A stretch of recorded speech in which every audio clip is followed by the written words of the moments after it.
अशा प्रकारे हा घोळ तयार होतो। बघू शकता टेक्स्चर पण खूप छान आलेलं आहे। ज्वारी किंवा बाजरीच्या भाकरीसोबत किंवा मग फुलक्यासोबत पण ही खूप सुंदर लागतो हा हरभऱ्याचा घोळ। मैत्रिणींनो, माझा जर व्हिडिओ तुम्हाला आवडला असेल तर लाईक करा, शेअर करा आणि कमेंट करायला विसरू नका। सुनीता किचनमध्ये तुमचं खूप खूप स्वागत आहे। आता ही आपण हरभऱ्याची भाजी आणलेली आहे, वाळलेली हरभऱ्याची भाजी आहे।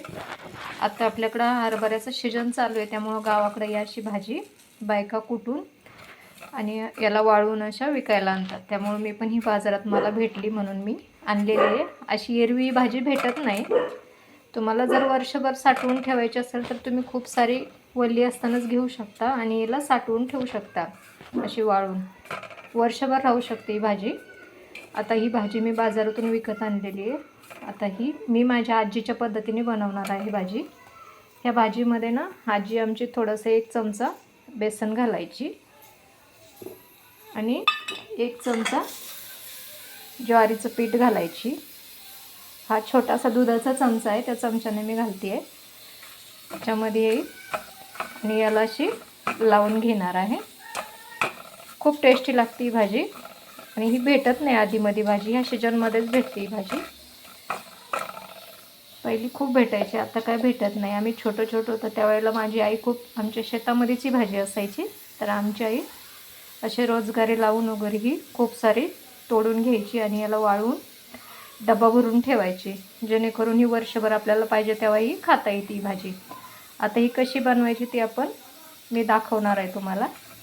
याच्यामध्ये थोडंसं शेंगदाण्याचं कूट घालून घेतलेलं आहे, 1 चमचा बेसन, 1 चमचा ज्वारीचं पीठ घालून घेतलेलं आहे आणि आता आपण ही भाजी आजीच्या पद्धतीने बनवणार आहे। असा कांदा चिरून घेतलेला आहे मी आणि 4-5 लसणाच्या पाकळ्या सोलून आणि असे ठेचून घेतलेले आहेत आणि इथं थोडंसं हिरवी मिरची आणि लसूण ठेचून घेतलेला आहे। आता आपण गॅसवर कढई ठेवलेली आहे आणि कढईत तेल घालून घेतलेलं आहे। आपलं तेल चांगलं असं कडकड करत आलेलं आहे। आता आपण गॅस कमी करून घेऊया। तेल चांगलं गरम झालं आहे आपलं, आता कमी करून घेऊया गॅस आणि त्याच्यामध्ये घालून घेऊया जिरे। जिरे चांगले तडतडायला लागले, त्याच्यात घालून घेऊया लसूण घालून घेतला की आपण घालूया त्याच्यामध्ये कांदा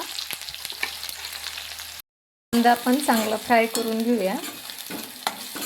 आपला लसूण पण थोडासा लाल व्हायचा आहे, त्याच्यामध्ये लसूण आणि कांदा दोन्ही आपण छानपैकी फ्राय करून घेऊया।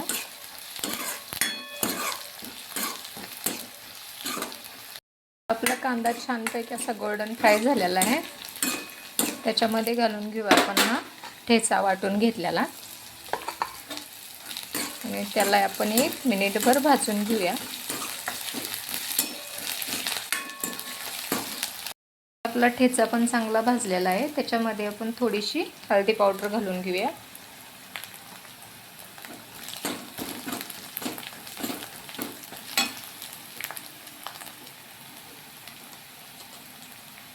आता आपण मिरचीमध्ये काही मीठ घातलं नव्हतं, त्यासाठी आपण चवीपुरतं मीठ घालून घेऊया।